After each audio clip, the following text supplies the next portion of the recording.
Stop clear. It was fantastic. Revolution is the only word to use for people to turn on a little transistor radio. I mean, they used to come down here to the beach, thousands of them in the summer, tune in the radio and look out to sea, you know, and see the two pirate stations, Caroline and London out there.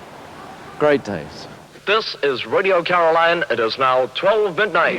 We want to say welcome to the new phase of broadcasting from Caroline. Dale, what are you doing there? I'm looking out the porthole window. It really is amazing to see all those cars out there and to know that we're not alone in this our most important moment. It's tremendous. Which other DJs did you work with at the time? Anybody we'd know now? Dave Lee Travis was on Radio Caroline. Tony Blackburn, although he'd moved over to Radio London when I joined Radio Caroline. Kenny Everett is another one. John Peel, of course. So quite a few of us old lags, you know, started out on pirate radio. Girl, you really got me going. You got me so I don't know what I'm doing. Yeah, you really got me now. Got me so I can't sleep at night. Yeah, you really got me now. You got me so I don't know what I'm doing. So, John, how did you while away your hours on the boat when you weren't broadcasting? Well, most of the others used to spend a lot of time playing cards and drinking. I didn't drink at the time, and I think the Dutch crew spent most of their time watching pornographic films, and I wasn't really into that much either. I think I just probably moped around and sat on the deck, and as I say, thought beautiful thoughts and read and, you know, I can't remember, and listened to records, of course, which was fairly revolutionary for a DJ in those days. Still is, as a matter of fact. You know. In retrospect, how revolutionary do you think the pirate radio ships were?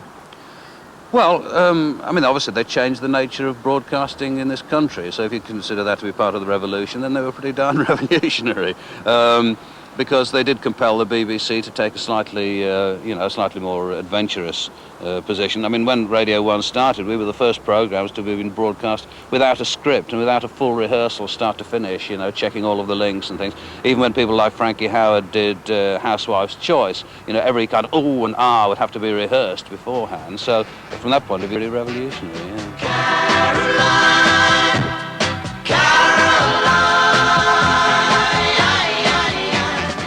Well, we're sorry to tell you that due to the severe weather conditions and also to the fact that we're shipping quite a lot of water, we're closing down and the crew are at this stage leaving the ship. Obviously, we hope to be back with you as soon as possible. From all of us, for the moment, goodbye and God bless.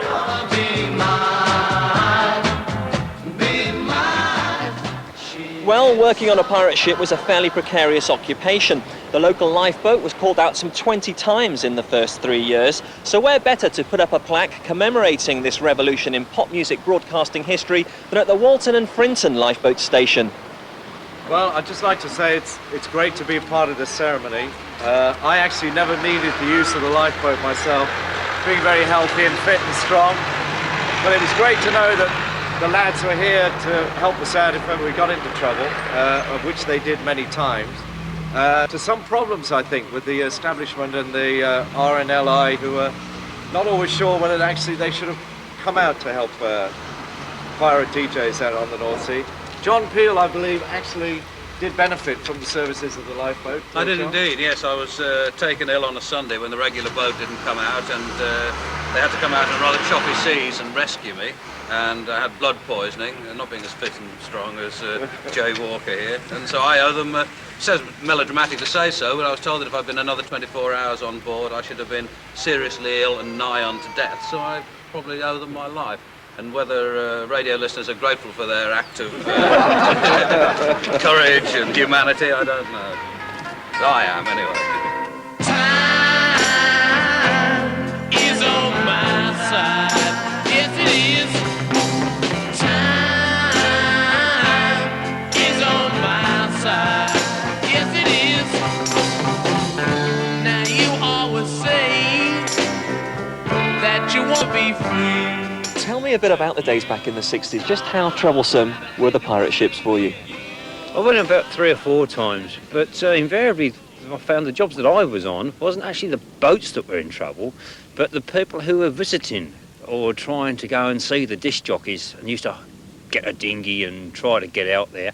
And I didn't realise about wind, tide or anything like that. And so they caused the problem. It wasn't actually the pop ship in trouble, so much as the people who were trying to get to them and get their request played, as it were. So what did you think of the music at that time? It was a new music, and I brought my first transistor radio so I could listen to it at work and things like that, and it was great. And used to sort of have crowds of you going around, and when they said, no, everybody in front of Walton, up on the seafront, point your car headlights out to sea and we'll see you can give us the brightest lights and flash your lights. And it was great, you know, it was a little club. You all listen to Caroline and away you go, it's great fun. Caroline.